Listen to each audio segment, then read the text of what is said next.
Hello, welcome to Coffee Break with Microchip Technology. Coffee Break is our ongoing forum in which we discuss new and evolving technology, all in about the amount of time it takes to drink a cup of coffee. I'm your host, Eric Glatfelter. Joining us today, as usual, is Aliyah Fahout, our moderator. Welcome, Aliyah. Thanks, Eric, and thank you for joining us today, everyone. We are currently live on YouTube, Facebook, and LinkedIn.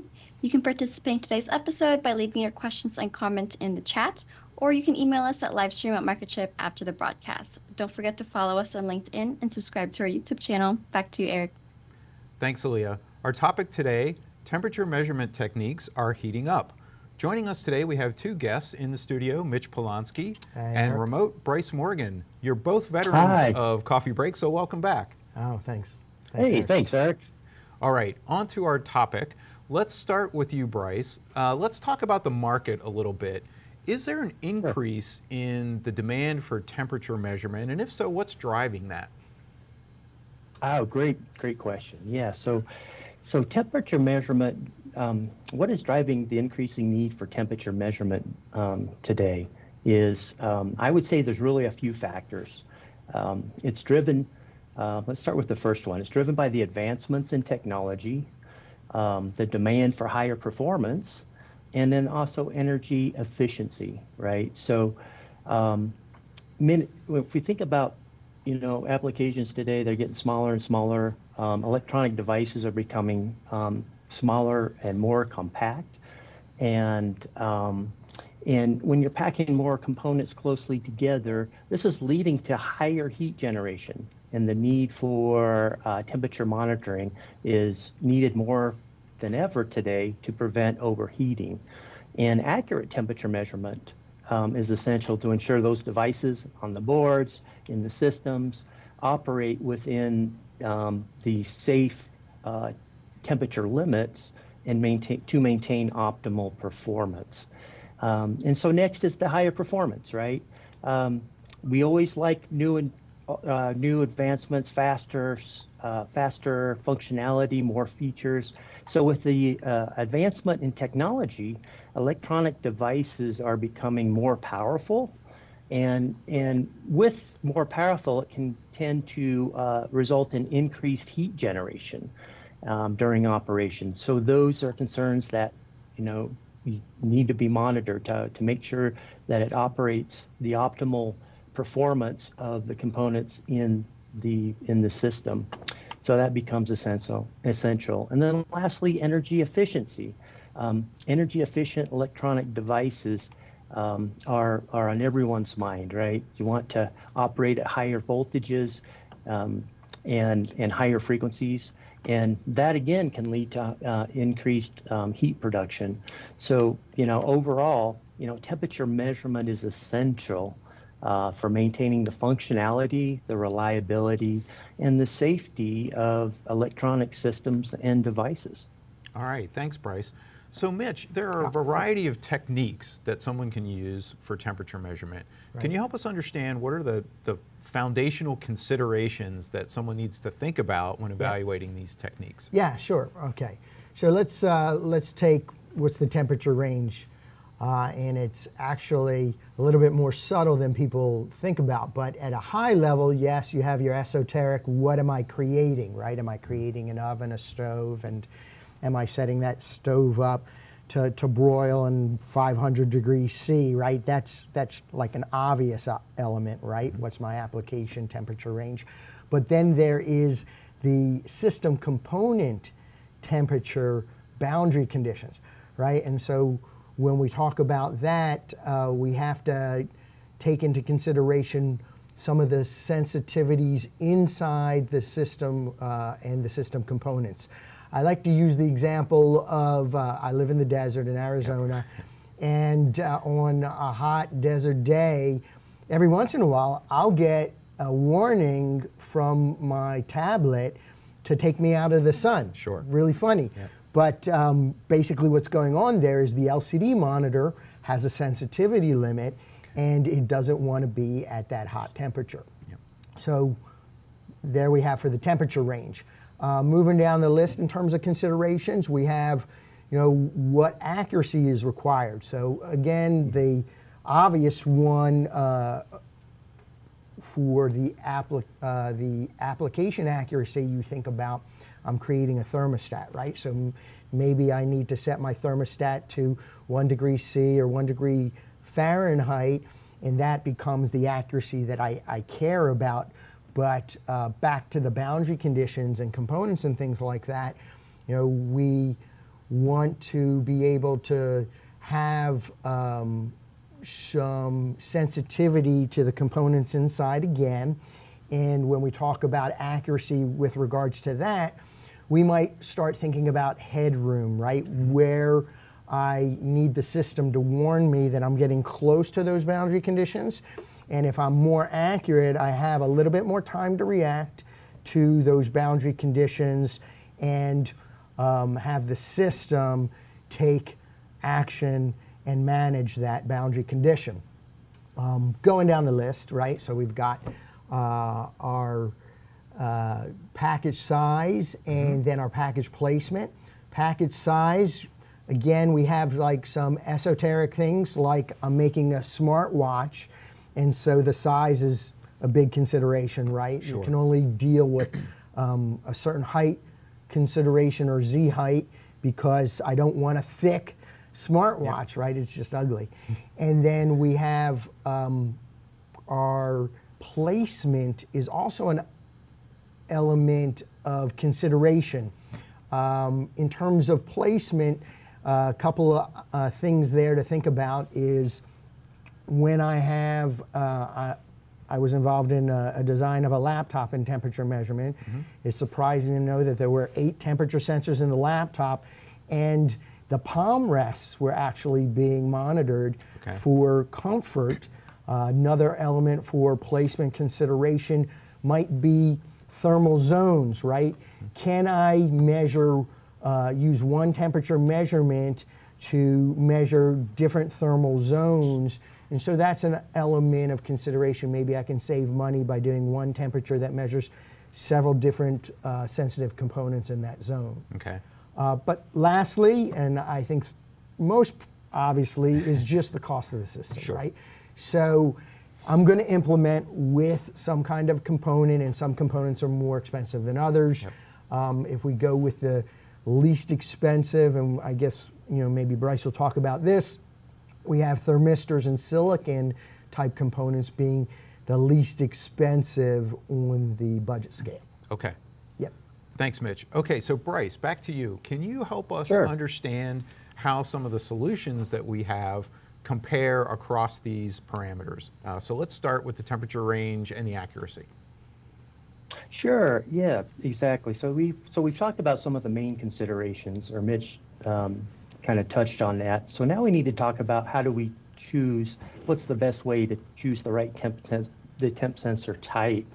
So this really comes down to determining the temperature range and the required accuracy, or the boundary accuracies that are needed for the end application. So that will help determine the device type. So as you can see here, thermocouples have the widest range, minus 270 to 1800, next by RTDs.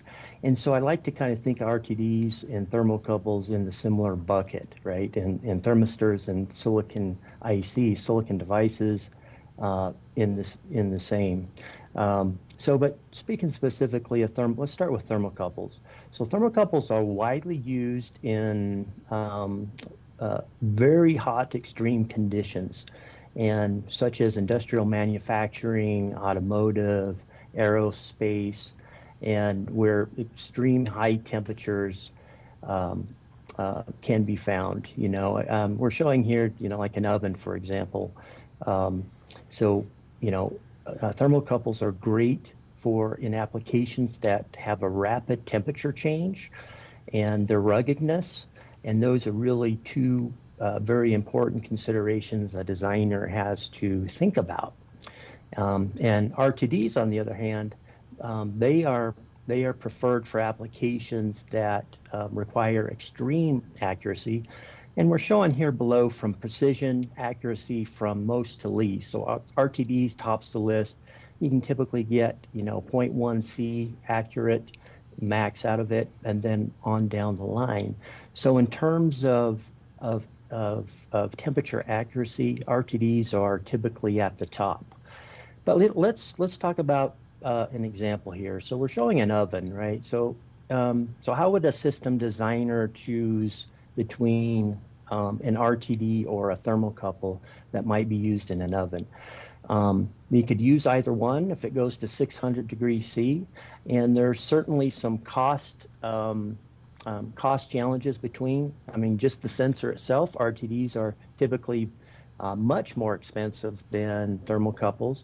But let's just look at that comparison, right?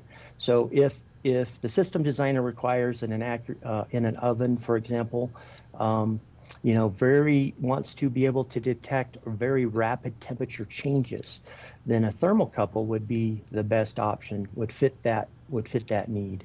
And then as far as ruggedness, if for example, if this oven, industrial oven may go beyond 600 degrees, then you would want to use a thermocouple. But back to using an RTD, you could still use an RTD if it went to 600, and if the important consideration is that you need a better accuracy and the repeatability or stability in the temperature measurement are critical, then a designer might go with an RTD. So now we've covered the thermocouple, RTD. Now let's spend just a quick review of thermistors and ICs. So you think of thermistor and silicon ICs, these are typically found on board-mounted applications.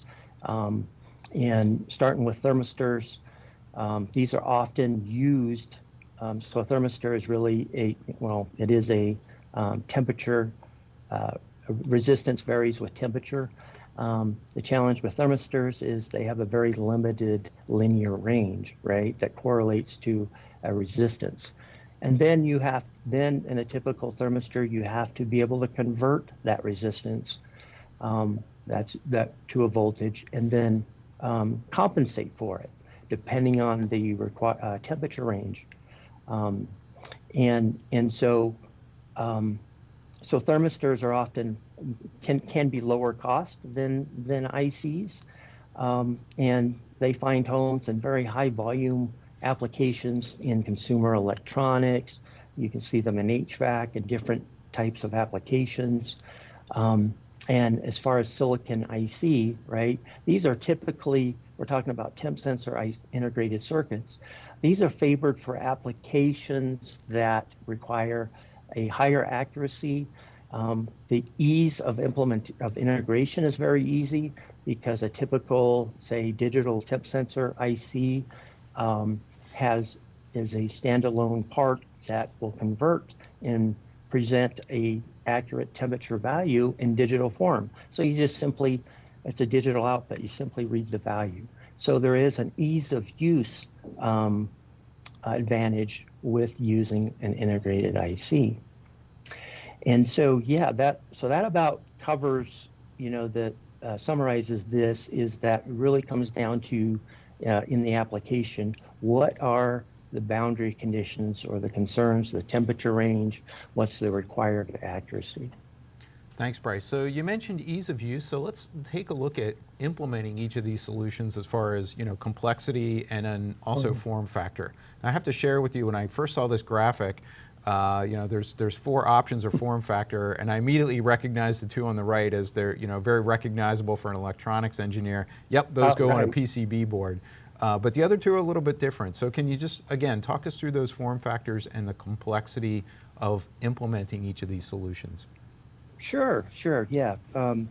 Yeah, you're right. These first 2 they look foreign to many people, but the ones on the right, yeah, you kind of see these in, on boards and any common electronics, you see these type of chips, ICs. But yeah, so just starting with thermocouples and RTDs, these typically have probes, and the probe goes into the hot environment. And then, like for a thermocouple, then the electronics is somewhere else. So you route this into the hot environment, either the RTD probe or the thermocouple, and that's what actually is experiencing the extreme temperatures. So, but when we think about there's three main considerations we have to think about: complexity, the output form, and ultimately the cost to implement. And these are things that have to be considered. We talked previously about, it's the temperature range, and then what's the required accuracy. Now we're talking about additional, well, how do you implement that? And so when we're talking about complexity, we're really talking about the signal chain conditioning. And so what are the electronics needed to convert that signal?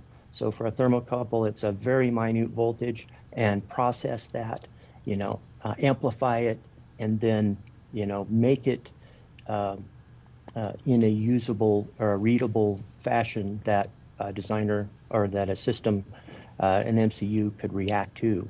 And so, both thermocouple and RTDs are the signal chain conditioning can be a challenging design. And you're typically talking on the order of 10 to 15 components if you're using discrete components from the front end to the back end signal chain. And so, but fortunately for Microchip, we do for thermocouples have a complete single chip solution that is just plug and play. You plug it in, and it converts the small minute voltage to a digital output with very high accuracy. So that is a huge plus. So again, I mentioned thermocouples and RTDs can be challenging, and that is because, yeah, as I mentioned, it takes 10 to 15 components to actually do this processing. So that has to be a main consideration. And to go more, give more examples, RTDs, these are commonly used in applications like pharmaceuticals, food and beverage. They can be used in HVAC, heating, ventilation, air conditioning. And a main consideration there is the repeatability, is the improved or higher accuracy, the ultimate accuracy, and then stability and repeatability of the measurement.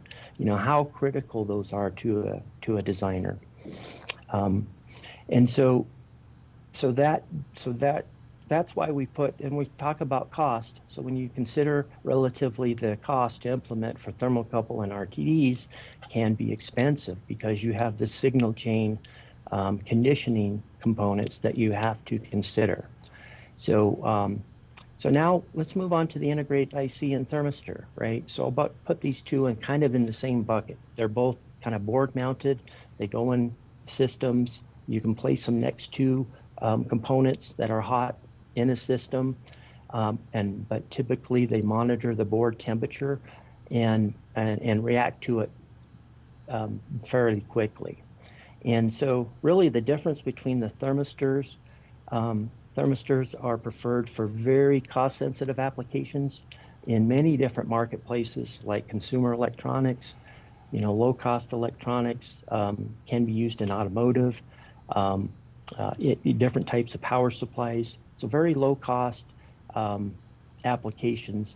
Now, as far as integrated temp sensors, integrated temp sensor ICs, these are favored by applications that require, high accuracy, and the ease of integration is quite low.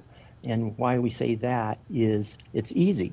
You just simply, it's a standalone product. It does the complete, it basically converts to a readable digital signal that represents an accurate temperature measurement. So all the host MCU has to do is simply read a temperature. So that makes it very, very attractive to many system designers because that's something they don't have to worry about in the system. And the cost is low and can be comparable to many thermistor type applications. And one of the added benefits of a temp sensor IC is it comes pre-calibrated. It's already been calibrated for its accuracy range that's shown in the data sheet. That it comes and typically is guaranteed across a wide range, like for example, -40 to 125 degrees C. So in a nutshell, that gives a a component comparison where the complexity, the form of output, and the implementation costs are all, I would say, major considerations that a system designer has to think about. All right. Thanks, Bryce. So there are actually some pretty significant differences in the level of sophistication and the design techniques required here. So Mitch, if somebody wanted to dive deeper into this and maybe look at the different options and how appropriate they are for their application, what would be their next step? Okay, well, we do have a landing page for thermal management, right? And so we're flashing it on screen right now. Basically, you would find our temperature sensors under sensors when you go to our home page, and under that you'd find temperature sensors, right? And so we have a landing page where you can find the evaluation kits, and you can find some of the easy to implement application notes for the evaluation kit.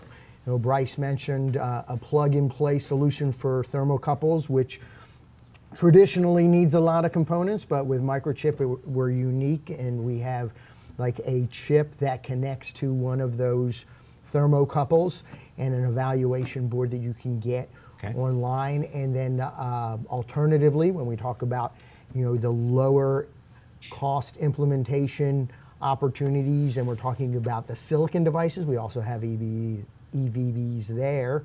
And for those EVBs, you can measure up to 8 temperature sensors from an EVB. And we have devices that can do that. Excellent. All right. Mitch, thank you so much. Bryce, thank you for joining us. At this point, let's transition over to Aaliyah and see if there are any questions from the viewers today. Yes, Eric, we do have a few questions. This one is from YouTube, and it's a question for Mitch. What next support completed work in CPU, Qualcomm or Meditech? Repeat the question, please. Yeah, it's what next support completed work in CPU, Qualcomm or Meditech? I'm not sure I understand the question. I believe the question means, you know, I think it means, you know, what would I do to use temperature sensors for a Qualcomm system, or what was it, Meditech? Okay. Yeah, Meditech. Okay. Maybe we can try to clarify that one offline and move on to the next one for now. Okay. This one is from Parth. How can I reduce my costs since I have a lot of temperature sensors or hotspots? Okay. That one I know. So basically, pretty straightforward for bill of material cost reduction. I had mentioned we have some EVBs that will measure up to 8 hotspots. We have a board for the EMC 1438, and that does 8 temperature sensors, 8 hotspots. When you think about multi-channel temperature sensors, that'll help you with bill of material cost reduction. And it's not, you try and think about, well, how am I getting to those different hotspots? What we do is from the main IC, we just use a very inexpensive BJT, and we have a relationship where we can measure the temperature at the location of that BJT. So BJTs, bipolar junction transistors, are very often just a penny a piece per hotspot. Great. Next question is from Ali. Regarding thermistors, they have a limited linear temp range. Does Microchip offer any solutions? Oh yeah, great! Wow, so our audience is paying attention. So yeah, that was. So let me answer that. So yeah, we do. Microchip does offer a product family. The CPN family is MCP 9700, and so these are products that are basically a thermistor replacement.